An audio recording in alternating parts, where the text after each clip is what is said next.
किसान था। वह अपनी मुर्गी के सारे अंडों का ऑमलेट बनाकर खा जाता है, लेकिन फिर भी उसका पेट नहीं भरता। तब वह एक और मुर्गी को अंडे देने के लिए कहता है। मुर्गी डर के मारे बहुत सारे अंडे दे देती है।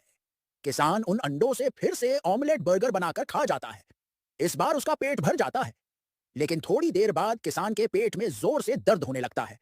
गुस्से में आकर किसान उस मुर्गी को मारकर भेगी भगा दा देता। मुर्गी रोने लगती है। और फिर कोई लाइक और सब्सक्राइब नहीं करता।